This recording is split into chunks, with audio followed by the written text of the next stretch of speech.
Bom, vamos aqui então, iniciando o nosso trabalho de hoje. Nós vamos para o nosso livro Astronautas do Além, espíritos diversos aqui nas mensagens, através da psicografia do Chico, Herculano Pires trazendo para nós as reflexões. Nós vamos para o nosso estudo de hoje, o item número 27, Felicidade na Terra. Paz íntima é a mensagem de André Luiz, e o esquema da felicidade, irmão Saulo trazendo para nós aqui as suas reflexões. Bom dia, Andréia. Vamos lá então. Felicidade na Terra. O Chico traz, como sempre, aquela introdução, para nós entendermos o contexto em que surgiu essa mensagem. O tema central que nos reunia nas conversações era o da felicidade na Terra. Todos os companheiros se referiam ao assunto quase calorosamente quando a nossa reunião de estudos foi iniciada. O Livro dos Espíritos nos ofereceu a questão 921 sobre os entendimentos em foco. Ao término de nossas tarefas, foi o nosso caro amigo espiritual André Luiz quem veio encerrar os comentários com a página Paz Íntima. Então, essa é a introdução do nosso estudo de hoje. Bom dia, Fabi. Bom, abrindo aqui então o Livro dos Espíritos, questão 921. Então, mais uma vez aqui, o título desse nosso estudo é Felicidade na Terra. A questão 921, que foi então oferecida, ela é mensagem do capítulo do quarto livro, do primeiro capítulo, Penas e Gozos Terrestres. E logo no primeiro item, felicidade e infelicidade relativas. Então, na questão 921, foi apresentada então a seguinte pergunta por Kardec. Deixa eu pegar aqui desde a primeira, porque uma complementa a outra, São duas perguntas aqui, a primeira é pequenininha. Pode o homem gozar de completa felicidade na Terra? Essa é a pergunta que sempre fazemos, principalmente a partir daquela passagem do Evangelho em que Jesus nos diz que a felicidade não é deste mundo. Então, Kardec faz essa pergunta muito justa. Se nós aqui vivendo nesse nosso planeta, nós podemos desfrutar dessa felicidade plena. E os espíritos então respondem não. Por isso que a vida lhe foi dada como prova ou expiação. Então, a princípio, a primeira questão, a primeira ideia que nos surge, traz exatamente essa visão de que o nosso mundo, ele é na verdade aqui uma grande escola, uma escola exigente, uma escola que nos traz sempre lições valiosas para o nosso crescimento, para o nosso aprimoramento, estabelecendo sempre aquela relação entre as nossas vivências passadas, a nossa vivência presente e aquelas que virão, sempre fazendo ali essa interconexão entre todas. Então, provas e expiações vai fazendo com que nós, então, resgatando o nosso passado, trazendo experiências para o nosso aprimoramento e construindo esse futuro, mostra que é uma existência bastante desafiadora, em todos os sentidos, no sentido de relacionamentos, no sentido de condição social, no sentido de conteúdo emocional, físico, enfim, profissional, em todas as nossas áreas. Sempre trazemos ali a necessidade de um grande esforço em todos os sentidos. E esse esforço para nós, ele exige sacrifícios. E nesse caso, para nós, o sacrifício não é compreendido ainda como um trabalho transformador que nos proporciona felicidade. O sacrifício ele ainda é interpretado por todos nós como sendo aquele castigo, aquela lição dolorosa. Por isso, mesmo que o mundo seja para nós essa escola exigente, a nossa visão é uma visão negativa do mundo. Exatamente pelas todas as mazelas que nós enfrentamos, por tudo aquilo que nós encontramos vendo aqui no nosso dia a dia, na violência, nas desigualdades, nas calamidades, enfim, na nossa vida pessoal, nos conflitos que nós vivemos, na nossa vida íntima, na nossa vida pessoal, né? Então, são sempre ali exigências que pedem para nós ali transformações e mudanças de conduta. A partir do momento em que nós resistimos a essas mudanças, se torna para nós então algo doloroso. Então seria como se nós estivéssemos sendo levados, né, por uma corrente evolutiva, a correnteza evolutiva, né, nós quiséssemos sempre nadar contra ela. Então nós sempre ali vamos esbarrar, né, naquelas experiências que vêm nessa grande correnteza, nós sempre vamos sentir dores pelo fato de nós queremos nadar contra ela, queremos lutar contra aquilo, né, que a nossa história, a nossa trajetória nos apresentou. A gente vai lembrar daquela passagem de Tagore, que eu sempre lembro, né, que eu gosto muito de trazer para nós como referência, que diz assim para nós que o destino conduz aquele que o aceita e arrasta aquele que o nega. Quando a gente fala em destino, nós falamos exatamente dessa destinação, que é todos nós alcançarmos a felicidade a partir de um trabalho realizado de transformação e evolução. Porém, exatamente porque nós queremos um estilo de vida diferente desse trabalho que nos é exigido, né, nós nadamos contra essa corrente e, portanto, somos arrastados por ela.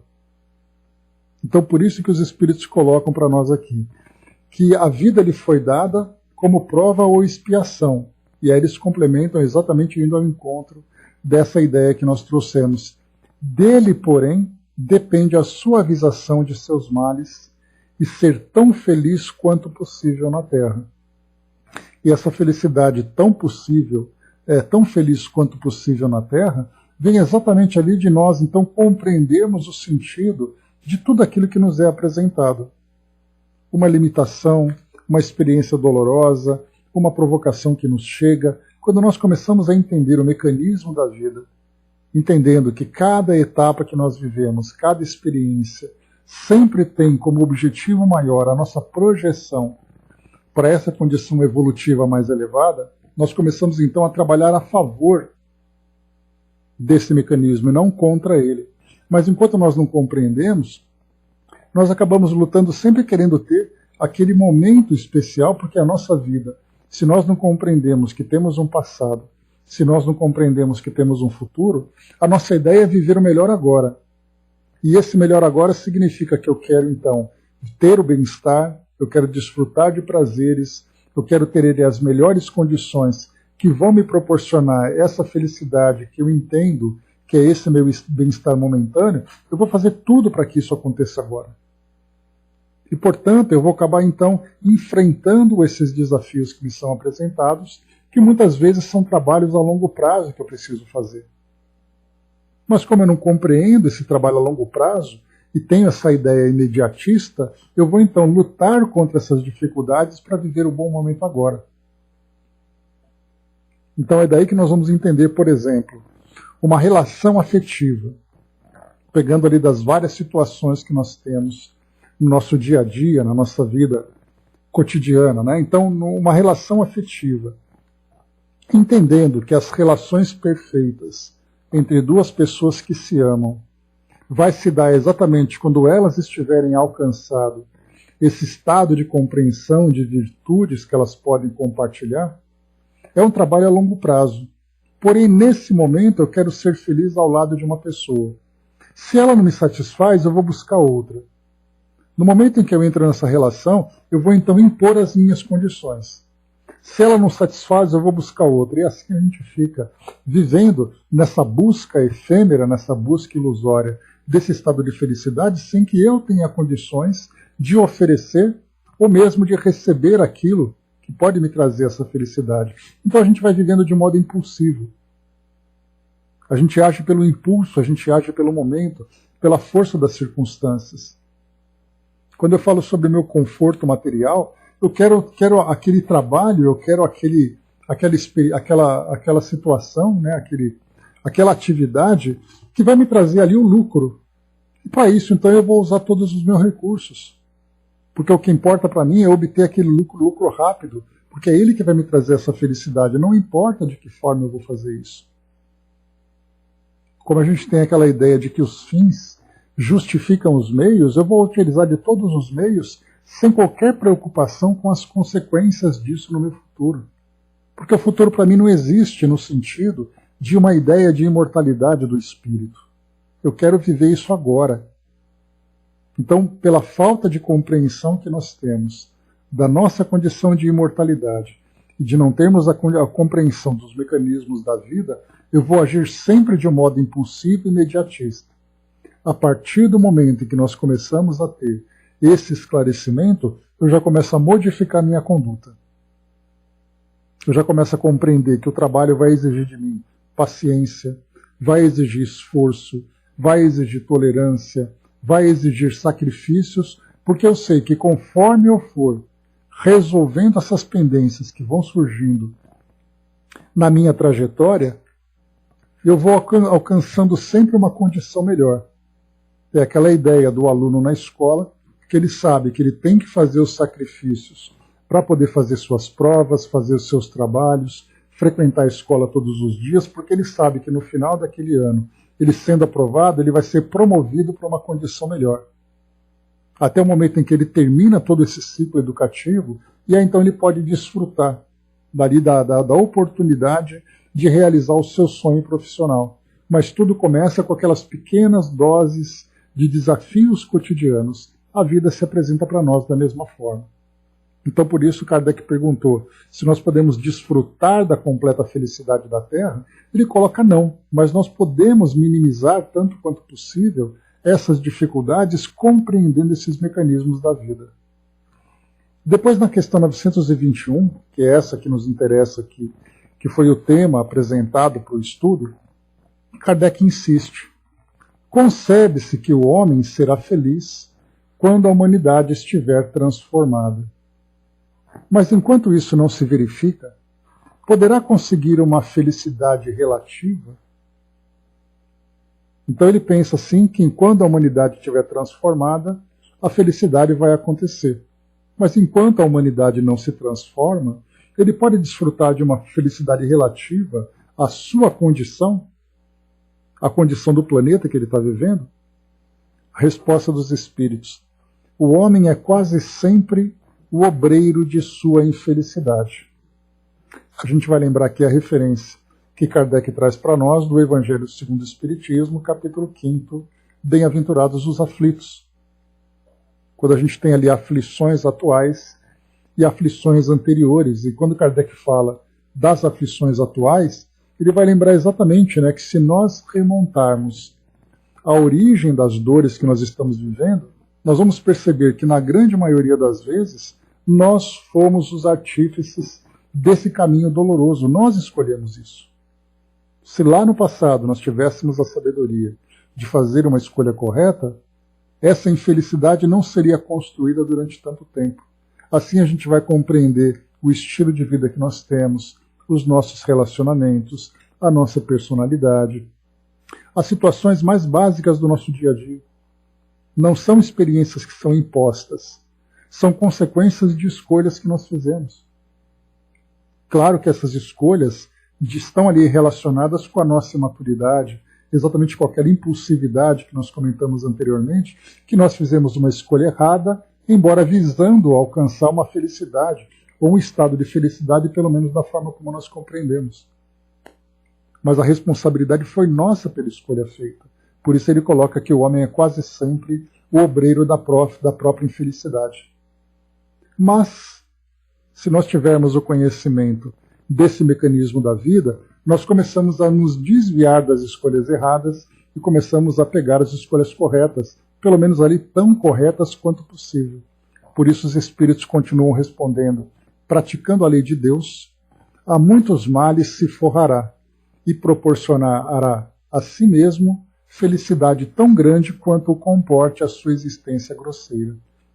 Então a gente começa a fazer escolhas, modificando aqui o nosso modo de viver, modificando o nosso estilo de vida, modificando as nossas relações. E aí então a gente vai tirando, se nós podemos dizer, imaginar, por exemplo, aquela pedra bruta que nós tiramos da natureza, a gente vai tirando aquelas crostas mais grossas, fazendo ali um processo de lapidação para deixar aquela pedra tão limpa quanto possível. Se encontrarmos uma pedra preciosa, nós não teremos condições aqui no nosso mundo de transformá-la naquele diamante do mais puro quilate. Mas a gente pode transformar aquela pedra numa beleza tão possível quanto a grosseria do nosso mundo, esse estado grosseiro que nós vivemos. Assim é a nossa felicidade. Essa felicidade relativa que nós podemos viver. E aí então Kardec traz aqui um comentário para nós. Ele diz assim: aquele que se acha bem compenetrado de seu destino, e esse destino é exatamente ali a ideia da nossa imortalidade, não vê na vida corporal mais do que uma estação temporária, uma como parada momentânea em péssima hospedaria. Facilmente se consola de alguns aborrecimentos passageiros de uma viagem que o levará a tanto melhor posição quanto melhor tenha cuidado dos preparativos para empreendê-la. Já nessa vida somos punidos pelas infrações que cometemos das leis que regem a existência corpórea, sofrendo os males consequentes dessas mesmas infrações e dos nossos próprios excessos. Se gradativamente remontarmos à origem do que achamos as nossas infelicidades terrenas, veremos que, na maioria dos casos, elas são a consequência de um primeiro afastamento nosso do caminho reto. Desviando-nos deste, enveredamos por outro, mal, e de consequência em consequência, caímos na desgraça. Praticamente aqui é a mesma ideia que ele traz lá no Evangelho, segundo o Espiritismo, daquela passagem que eu comentei com vocês. Na maioria dos casos, se nós remontarmos a origem de tudo, nós veremos, né? Ai, se eu pudesse voltar no tempo. Se eu tivesse cabeça suficiente ali madura para poder fazer uma escolha que não me levasse para esse caminho.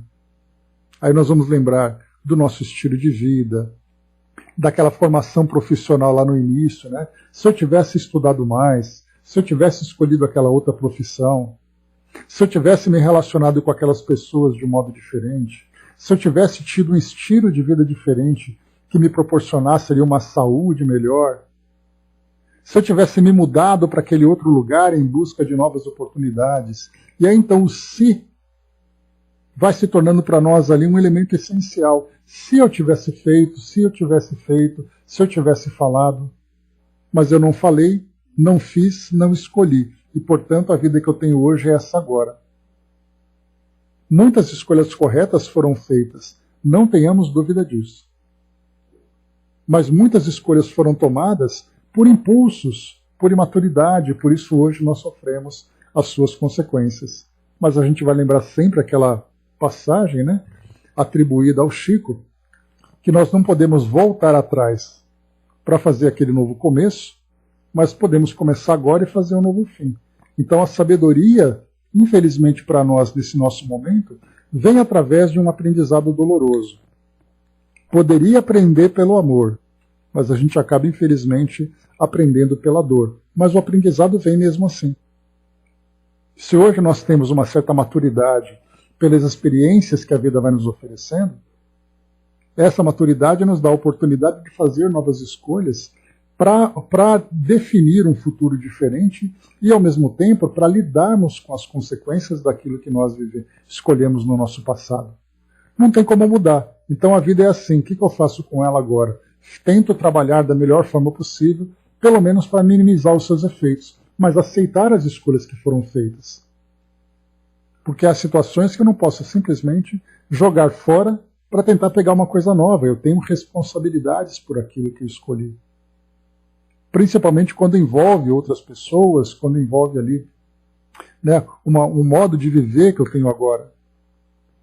Dudu colocou, né, somos hoje como uma cebola que as cascas vão caindo, mas precisamos nos colocar como um quartzo bruto, que dilapidado do bruto ficará lindo e puro, já que a cebola não acontecerá isso, né? Pois é.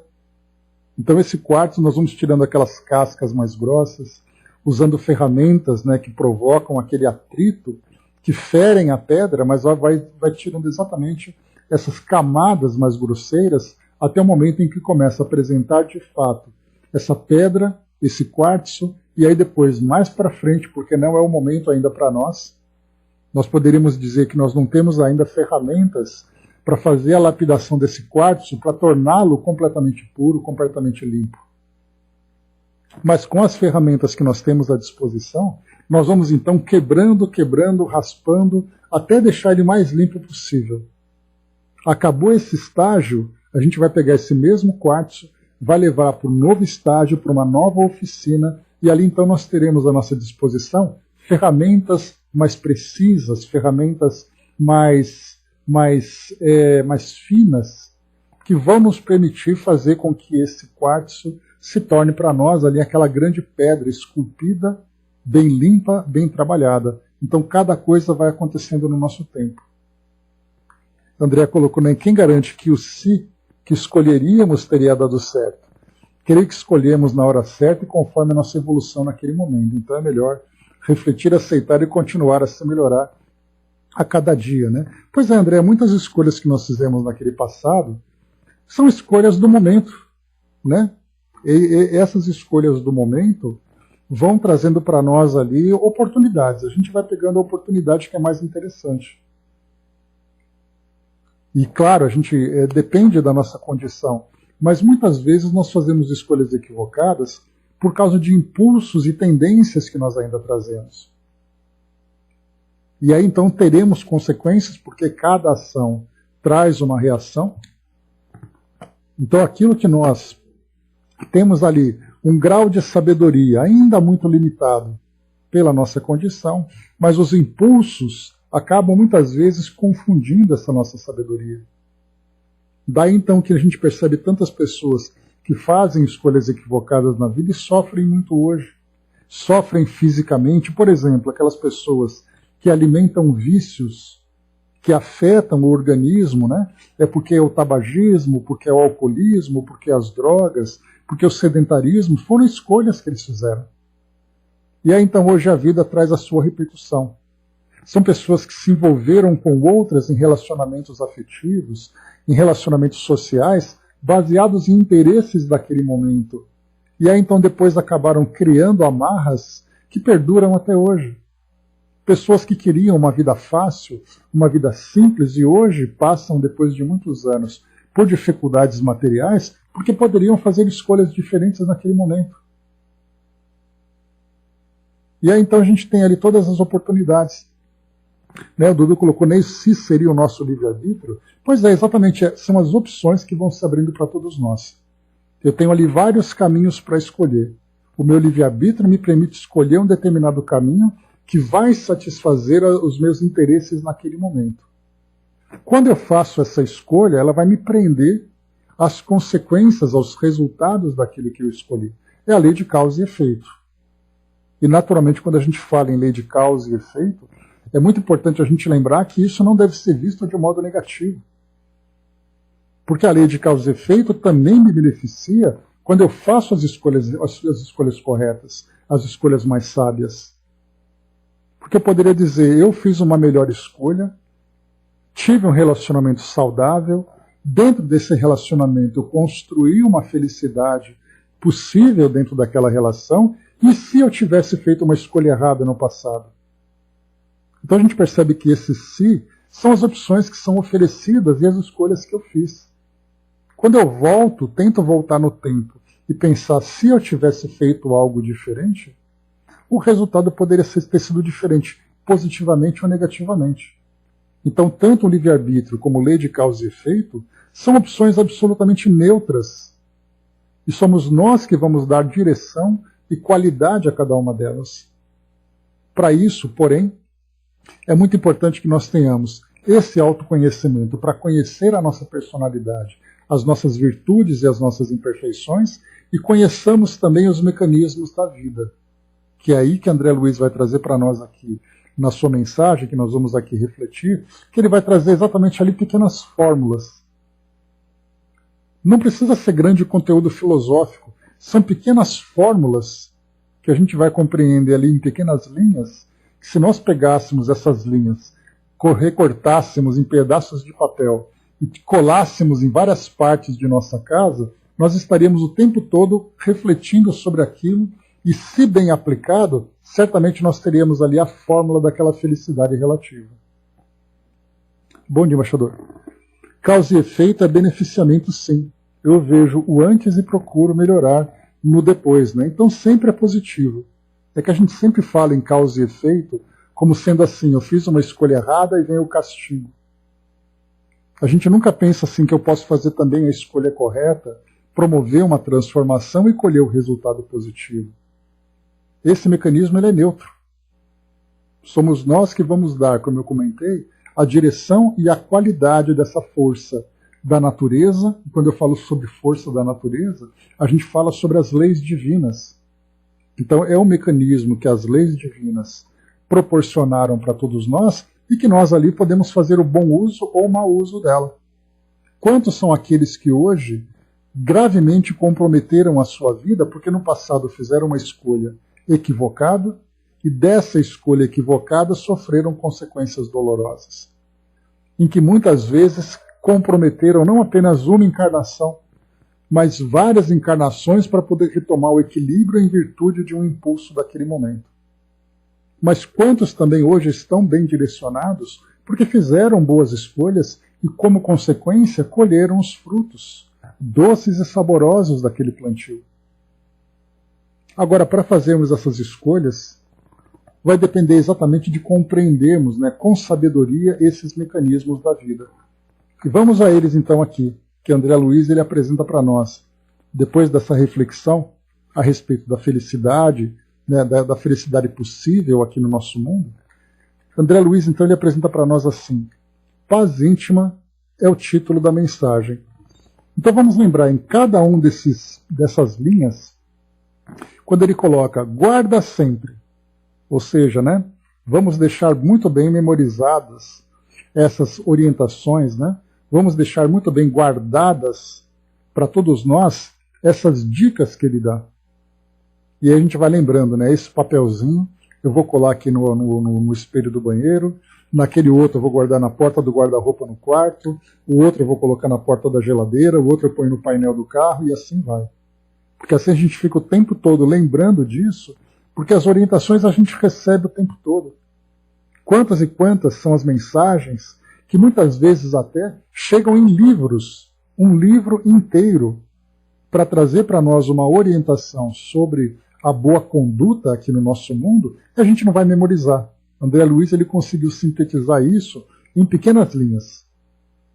E se nós deixarmos isso muito bem guardado, em lugares estratégicos, né, na nossa carteira, dentro da bolsa, na capa do celular, a gente vai ter o tempo todo essas dicas aqui muito bem vivas na nossa memória.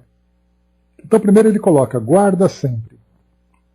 Lembrando que o título é Paz Íntima, ou seja, para termos esse estado de paz íntimo dentro de nós, que vai nos permitir alcançar esse estado de felicidade relativa, nós precisamos ter essas seguintes condutas. Primeiro, a confiança em Deus e em ti mesmo. Essa confiança em Deus, nós sabemos que nada acontece por acaso, que a nossa vida sempre tem ali um propósito, que existem mecanismos que vão nos ajudar nesse crescimento.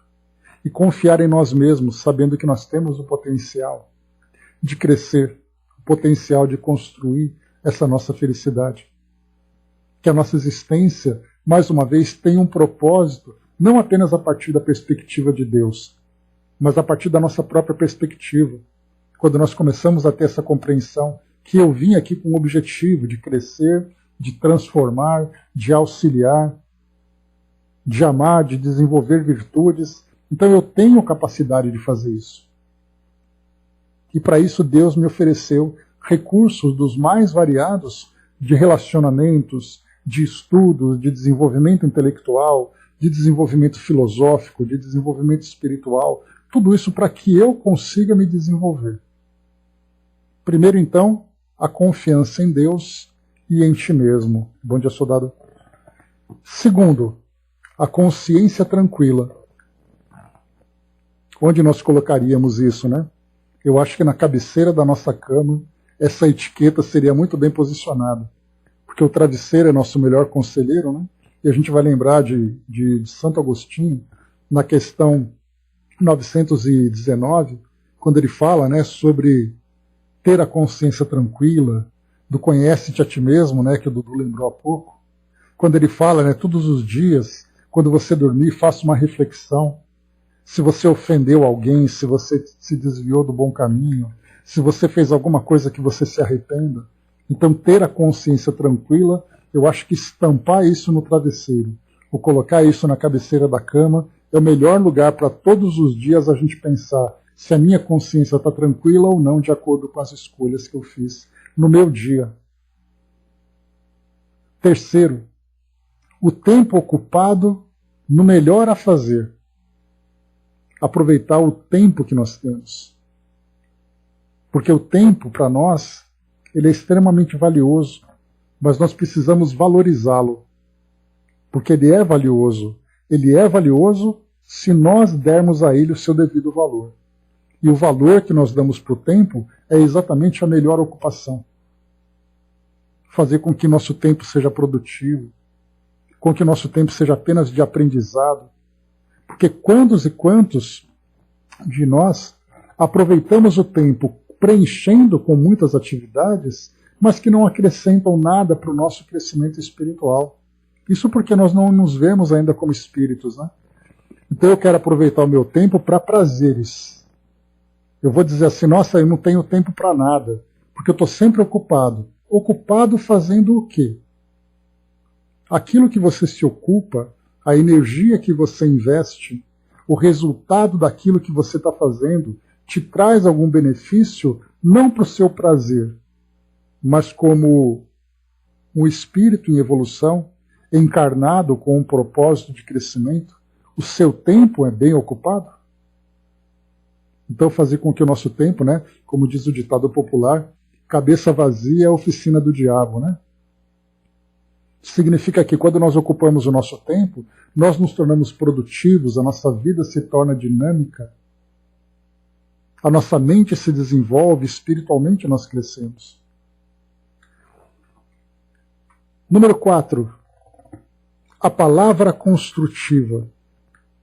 Vocês se lembram, né, que nós conversamos há um tempo que nos monastérios, né, do Tibete, ali nós temos aqueles monges budistas, né, que ficam ali confinados, ou mesmo também em monastérios, né, católicos, onde nós encontramos ali religiosos que ficam também ali confinados. E é muito interessante que o silêncio é o que prevalece dentro desses grupos. Mas não é o silêncio imposto, dizendo você é obrigado a ficar quieto. A ideia é, só fale alguma coisa se ela for produtiva. E aí é impressionante que o silêncio acaba se tornando algo bastante presente, porque a nossa mente é sempre ainda aquela mente infantil. Tagarela demais, fala demais com pouco proveito. Quando nossa palavra reflete aquele conteúdo produtivo da nossa mente, aí sim nós falamos apenas aquilo que é realmente valioso. Porque é muito comum, né? Quais são os temas das nossas conversações? Nós fazemos observações, comentários, críticas, contamos histórias, piadas, falamos para cá, falamos para lá, e se nós colocarmos isso num filtro e regulássemos esse filtro para filtrar apenas aquilo que é produtivo, o que sobraria exatamente? Então é claro que nós não temos ainda uma condição de viver com tanta disciplina, né, para ficarmos ali em silêncio, utilizando apenas o verbo de uma forma construtiva, né, falando apenas aquilo que é válido. Mas é importante que para tudo aquilo que a gente fale, que a gente sempre pense naquilo. Você está dizendo alguma coisa que vai valer a pena? A gente vai lembrar sempre das 3 peneiras, né? Bom dia, professor. Aquelas 3 peneiras é fundamental, né? Aquilo que você vai dizer, primeiro, é verdade. Segundo, é útil. Terceiro, é caridoso. Se aquilo que você disser não for verdadeiro, não for útil e não for caridoso, fique em silêncio. Porque o silêncio ele também é bastante produtivo. O silêncio é construtivo. Eu me recordo de uma passagem do livro que nós estudamos, eu não me recordo se foi Vinha de Luz ou Fonte Viva, que eu achei muito interessante. Porque é claro, né, que as palavras, as nossas palavras, elas sempre vão ser aplicadas nas nossas relações. A gente não vai ficar falando sozinho, né, conversando sozinho. É claro que tem um momento ali das nossas reflexões que nada melhor do que a gente conversar conosco mesmo, né? Mas, de um modo geral, a palavra é utilizada nas nossas relações. E nesse livro, nesse texto que eu comentei com vocês, era uma passagem que ela era muito sábia, que ela dizia assim, que você deve tomar cuidado para você não roubar a paz dos outros. Mais ou menos assim, né? Eu preciso depois rever esse conteúdo para lembrar exatamente de qual era a mensagem que Emmanuel queria trazer para nós. Mas a ideia era nesse sentido. Porque muitas vezes, de um comentário que eu faço, você está ali no seu mundo íntimo, com seus pensamentos, pensando ali na sua vida, pensando naquilo que você quer fazer, pensando em algo que para você é prazeroso, você acabou de acordar, aí você pensa assim, poxa vida, o sol está lindo, eu quero fazer alguma coisa produtiva hoje, eu tenho trabalhos para fazer, aí depois eu chego para você e faço uma reclamação. Nesse momento eu te tiro do seu mundo íntimo, que era o mundo de paz, e te coloco no meu mundo perturbado de reclamação. Eu faço uma crítica. Você viu aquela notícia no jornal? Que você nem sabia, que você nem pensava, mas eu te contaminei com uma ideia negativa que me pertencia. E eu roubei de você a oportunidade de estar naquele ambiente tranquilo que você estava vivendo. É o que geralmente acontece. Claro que o inverso também acontece. Você está no seu mundo tumultuado e eu uso a minha palavra construtiva e eu tiro você do seu mundo tumultuado e te coloco com um pensamento mais elevado, mais equilibrado. É a palavra amiga. Mas aí nesse caso é a palavra construtiva. Mas de um modo geral, no nosso mundo hoje, se nós ouvirmos as rodas de conversas, redes sociais, o que exatamente as pessoas estão falando? Qual é exatamente o conteúdo? Qual é o proveito que aquilo vai ter? Então, o uso da palavra construtiva para nós é muito desafiador. Porque nós temos a compreensão de que uma boa palavra ela pode ser construtiva. Mas e a nossa tentação, a nossa fraqueza de querer botar para fora aquilo que para nós, infelizmente, é algo negativo? Eu preciso reclamar para alguém, comentar com alguém algo negativo. E eu faço. E nesse momento eu acabo de roubar o estado de paz interior que ele poderia estar vivendo naquele momento. Dudu trouxe para nós lá em cima, né? O verbo tem que ser poético, pois só a poesia mostra nos seus intervalos a forma lúdica de se ouvir ou falar. Conversa sem o verbo poético é rigidez moral. Né? Então, na verdade, a gente tem que utilizar tem uma expressão, inclusive, que diz assim, né, que tudo que tem amor tem poesia. Né? Então esse verbo poético, né, que foi trazido para nós naquela ideia, fala exatamente isso, né, a poesia do amor, a poesia da beleza. E não simplesmente o verbo de dicionário, né, o verbo acadêmico, falar por falar. Mas falar com proveito, falar com doçura, falar com amor.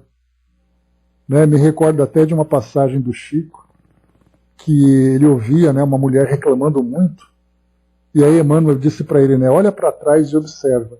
E ele via, né, na forma como ela falava, energias que tomavam cores, que traziam exatamente a qualidade daquela reclamação que ela apresentava. Então isso mostra para nós que a palavra por si só, ela é simplesmente uma palavra, mas quando ela é tomada por esse conteúdo, ela se transforma em vibrações. Ela se transforma em energias. E nós temos que estar atentos à palavra construtiva, porque nós irradiamos essas vibrações. O rei era um poeta do verbo, gosto muito dele, né? E, pois é, grande rei. Então, exatamente isso que nós colocamos, palavra construtiva. Então, onde nós colocaríamos, né, essa frase, né? Provavelmente na capa do celular, né? Porque a palavra construtiva não é apenas a palavra falada, é a palavra escrita também, né? Depois ele coloca a oração com trabalho. E quando se fala em oração com trabalho, né, eu sempre gosto de lembrar, né, aquela ideia que eu coloco, né, de estado de prece.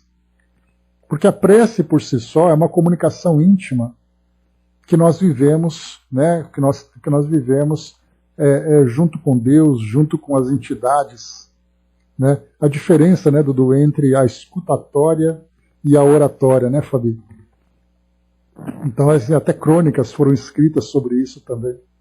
Escutatória e oratória. Nós preferimos muito mais a oratória, porque nós gostamos de falar. Mas a gente precisa lembrar sempre da oratória, que é aprender a ouvir, da escutatória, que é aprender a escutar, né? Então, oração com trabalho. A oração é aquela mensagem que nós emitimos, esperando, né, aquela ideia que chega até nós nessa comunicação silenciosa. Mas a oração, ela tem que ser com trabalho. As mãos produtivas, objetivos construtivos, porque é exatamente ali no trabalho do bem que nós expressamos a nossa melhor oração. Quantos são aqueles, né, que caem de joelhos, juntam as mãos e fazem suas orações, pensando apenas em si mesmo, lançando suas lamentações, lançando suas rogativas. E naquele momento em que eu trabalho no bem, eu estou em conexão com o bem. E nessa conexão com o bem é aquela oração operosa, aquela oração dinâmica, a oração ativa. Significa que a nossa mente está produzindo as melhores vibrações no momento em que nós trabalhamos no bem. Mente e corpo e espírito sintonizados no mesmo sentido, exatamente. Tudo junto ali. A mente direcionando o esforço do corpo, fazendo com que o espírito irradie as suas melhores vibrações. Depois André Luiz traz para nós a esperança em serviço. A esperança traz para nós aquela ideia de eu estar à espera de algo melhor, dessa felicidade que eu desejo alcançar, daquele estado, né, de plenitude que todos nós como espíritos desejamos. Mas não adianta eu simplesmente esperar de uma forma improdutiva. Eu tenho que esperar de uma forma ativa, porque a vida, como nós já vimos, né, ela traz no seu dinamismo a necessidade da troca. É aquilo que eu ofereço para aquilo que eu recebo. E a vida, nesse caso, né, vai sempre esperar de nós o trabalho, sempre esperar de nós o esforço, esperar de nós a dedicação, a transformação. E é nisso que vem dessa reciprocidade, de recebermos de volta. Eu estou esperando, sem dúvida nenhuma, esse estado de felicidade. E é muito interessante a gente lembrar que dentro do próprio meio espírita, quantos de nós, ao lermos, né, a vida no mundo espiritual, com essas descrições deslumbrantes, descrições maravilhosas que os espíritos trazem para nós, né, que quando nós alcançamos esse estado de felicidade, todos nós desejamos, quantos e quantos somos desse grupo que se dedica simplesmente à espera desse estado de felicidade, se esquecendo do trabalho que tem que ser feito. Então, sem dúvida nenhuma, nós esperamos viver também essa mesma experiência. Esperamos ser merecedores dessa experiência. Mas, para isso, essa esperança deve ser ali permeada de muito trabalho, de muito esforço, de muita dedicação. A Angelina lembrou, né, que a oração é o diálogo com Deus. E a melhor oração é a oração operosa, né, Angelina? A oração do trabalho, a oração do serviço, a oração construtiva. André Luiz traz para nós também a paciência operosa. A paciência operosa é aquela paciência que ela é construída com os tijolos, né, da compreensão, do entendimento, da superação, do perdão, em todos os ambientes da nossa vida. Porque as pessoas são imperfeitas, assim como nós. Muitas vezes nós somos muito mais imperfeitos. Mas a partir do momento em que nós temos a compreensão desse mecanismo da vida, que diz para nós que a felicidade, ela não é simplesmente um presente. A felicidade é uma grande conquista. Conquista que vem exatamente com mudanças importantes que nós precisamos promover. E para isso, então, quando nós temos essa compreensão, essa paciência operosa é aquela paciência ativa de sempre vermos no outro aquele mesmo irmão que também procura encontrar a sua felicidade. Só que muitas vezes, para ele, naquele momento, ele está muito mais movido pelos impulsos do que pela reflexão, do que pela compreensão. E se nós temos essa compreensão, nós somos aqueles que se colocam numa condição de melhor entendimento. Então a paciência operosa, ela é isso para nós. E ela é aplicada, ela é exigida, na verdade, em todas as circunstâncias da nossa vida. E as nossas relações, principalmente do nosso ambiente mais íntimo, ele acaba se tornando para nós um ambiente onde nós dizemos simplesmente aquilo que nós pensamos, reclamamos daquilo que não nos satisfaz, exigimos aquilo que nós esperamos para trazer para nós a nossa tranquilidade. Então a gente percebe que a paciência, principalmente dentro do nosso ambiente mais íntimo, ela é muito pouco proveitosa. Porque a gente reclama de uma colher fora do lugar, de um controle remoto que tem que ser exigido, de um sapato que foi feito isso. Reclamamos de tudo. E a paciência operosa, ela deve ser aplicada primeiro nas situações mais simples da nossa vida, para depois então ela ser aplicada nos grandes momentos desafiadores. Próxima orientação de André Luiz. A opinião desapaixonada. Aí então para nós é o grande desafio, né? Porque primeiro nós temos opiniões para tudo. Opiniões para o esporte, para a religião, para a política, para a conduta. Só que o problema é que nós damos a nossa opinião de uma forma tão apaixonada como se a nossa verdade fosse a única. E nós temos que compreender que a nossa opinião, ela é tão valiosa quanto a opinião do outro. E quando nós falamos em opinião, nós não falamos em destino da vida de ninguém. A minha opinião não vai decidir o destino da vida do outro, muitas vezes até nem mesmo o meu próprio destino. É apenas uma opinião, é apenas um ponto de vista.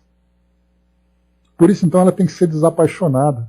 Porque eu tenho que perceber que a minha opinião tem o mesmo valor que a opinião do outro e que a minha opinião ela é construída a partir das tantas experiências que eu já vivi. E, portanto, a opinião do outro também foi construída a partir de experiências que ele viveu e que nem sempre eu compreendo. Por exemplo, por que eu acho que a doutrina espírita é a melhor filosofia, é a melhor religião que a dos evangélicos, que a dos católicos, que a dos budistas? Por que eu acho que todo mundo deveria ser aquilo que eu sou? É a minha opinião. Mas por que eu não posso compreender que ele escolheu aquela religião? Porque ela satisfaz as necessidades dele naquele momento. Quando a gente está vivendo um momento bastante intenso em termos de ideologias, tanto filosóficas como políticas, em que as pessoas estão se agredindo de uma forma muito violenta por causa dessas questões apaixonadas de opiniões políticas e ideológicas. Por que nós não podemos compreender que o outro fez aquela opção porque as experiências de vida o levaram àquele caminho que para ele naquele momento é a ideia mais confortável que vai trazer para ele ali a ideia de felicidade que ele precisa. Ele pode estar errado, sem dúvida nenhuma, assim como eu também posso estar errado. Porém, é importante que nós, ao darmos a nossa opinião, quando utilizarmos a palavra construtiva, olha só a conexão entre as ideias, a conexão entre as etiquetas, né?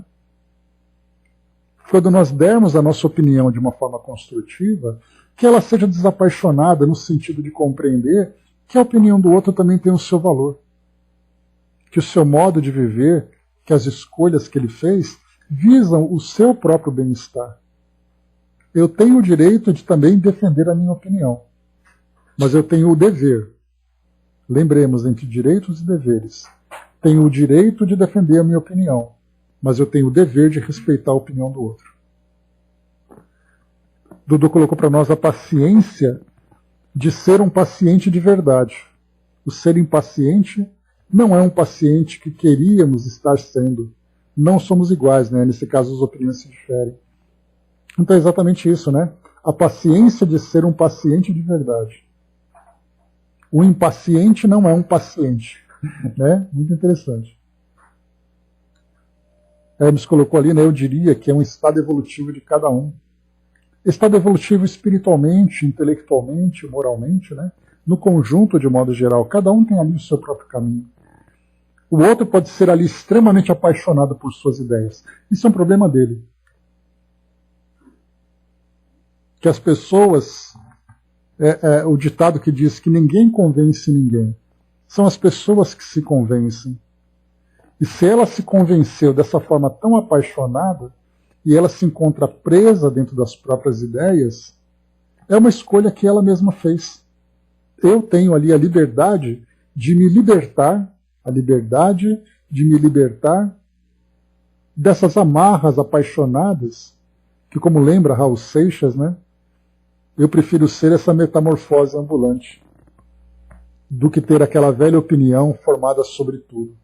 E quando essa velha opinião ela é apaixonada, ela é concretizada, solidificada, enraizada, eu não consigo ter um ponto de vista flexível sobre outras questões do mundo. Então é muito importante a gente ter essa visão de que as opiniões mudam. A nossa maturidade vai trazendo para nós pontos de vista diferentes. Dudu colocou, né, a vida terrena é um estado evolutivo o tempo todo, né? Muitos opinam pela evolução material e não espiritual. São opiniões variadas, né? Como foi dito, a melhor religião é aquela que dá ao ser a oportunidade de serem homens de bem. Né? Lembrando ali o Dalai Lama, né, trazendo para nós essa visão. Para finalizarmos aqui, deixa eu avançar. Ele diz assim para nós. Então, depois de opinião desapaixonada, a bênção da compreensão, olha só a compreensão como é importante, a participação no progresso de todos, a participação no progresso de todos. Se a palavra construtiva, a ação construtiva, sempre visando o bem coletivo, a atitude compassiva, aquela atitude serena e equilibrada, a verdade iluminada de amor, porque a gente lembra que a verdade muitas vezes ela é uma pedra que é lançada no rosto dos outros. E essa verdade precisa estar iluminada de amor, para que ela seja transformadora, para que ela seja proveitosa. O esquecimento do mal,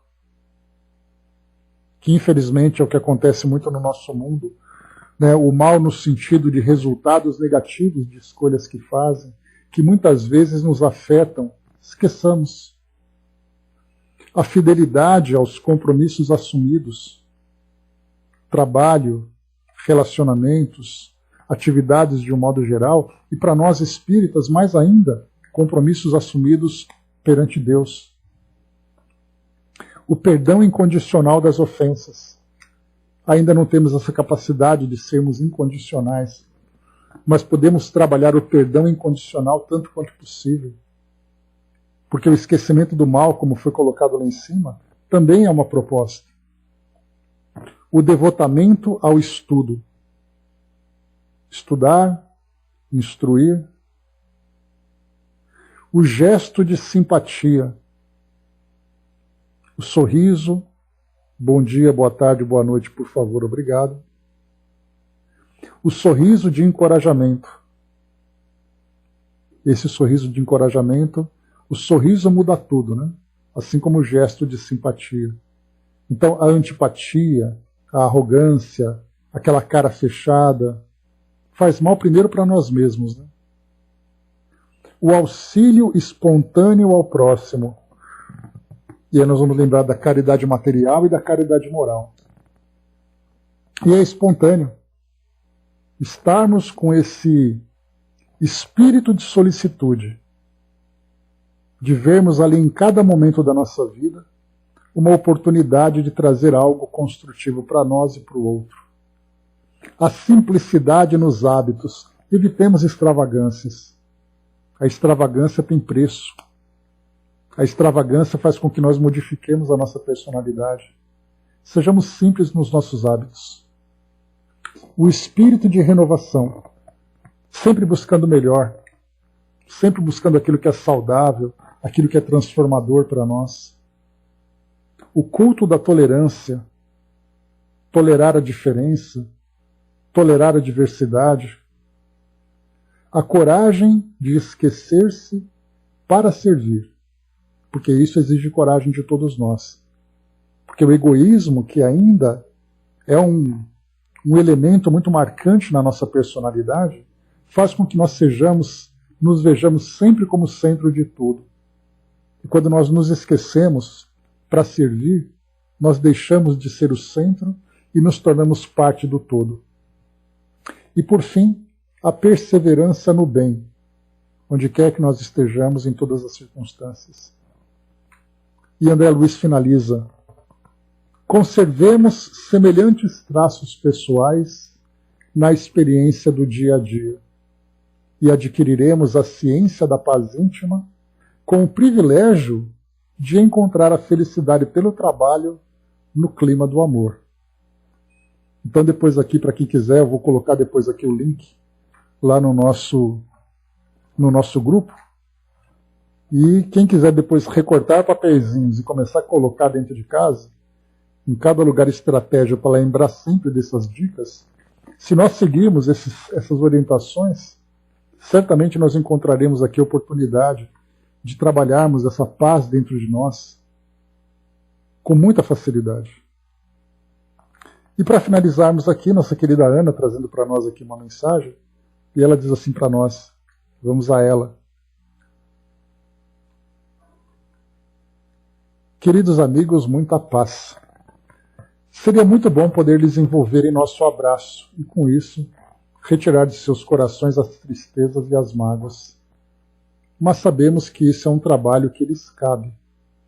Recebam então nosso carinho e a certeza de que Deus, nosso Pai, e na medida do possível nós também, estaremos sempre ao lado de vocês para apoiá-los e fortalecê-los e, quando oportuno, auxiliar com as melhores intuições. Porém, diante da oportunidade que nos apresenta, podemos trazer para vocês algumas palavras da nossa experiência. E aqui está o ponto: experiência. Também nós já vivemos na Terra e passamos por muitas experiências pelas quais vocês também passam. E por isso já conhecemos as consequências, positivas ou negativas, desta ou daquela ação-reação. Assim ousamos deixar-lhes algumas palavras, apenas porque queremos muito vê-los felizes dentro da felicidade possível na condição de encarnados. E aqui começa a nossa reflexão. Na condição de encarnados. O mundo material, queridos, é um estágio, um momento, uma fase. Contudo, porque não lembramos de todo o nosso passado, e menos ainda que as razões por aqui estarmos nascem de uma necessidade de construir o futuro, damos ao presente não a importância que ele merece, mas uma visão distorcida de sua razão. Dramatizamos o presente sem vivê-lo da forma como deveríamos, aproveitando cada dia com fé, força, trabalho e vontade de construir um ser melhor em nós, elemento essencial para o futuro feliz que nos espera. Vivemos a vida encarnada esquecidos dos objetivos pelos quais aqui estamos. Se em um momento nossos cis e escolhas nos levaram para o lado errado, o que é que tem, se não nos desviarmos do objetivo? Mas os cis já são passado, e aí está um grande problema. Já não temos como mudá-lo. Para que então se angustiar com o passado? Viver o presente com a mente do passado? O minuto que passou é passado. Já não podemos mudar. Simples, não é? E ainda assim, ainda não percebemos o quanto nos ocupamos com o passado, passado de anos até, passado de querer voltar para as existências e querer saber a razão das nossas dores, quando as experiências estão aí e as dores são fruto apenas de nossa revolta frente à vida que nem sempre faz o que queremos, esquecidos que a nossa vontade imperfeita, pequena, inexperiente, pode ter sido a causa das experiências que hoje vivemos. Aprendamos com o hoje. O passado nos trouxe aqui. Agradeçamos porque essas experiências trazem aprendizado, simplesmente quando reconhecemos os resultados de nossas ações. Cientes dessa ou daquela ação-reação, não produz o fruto gostoso que queríamos, não mais as realizaremos. Estudemos em nós o que nos levou às nossas escolhas equivocadas e teremos um tijolinho a mais no sólido edifício de nós mesmos.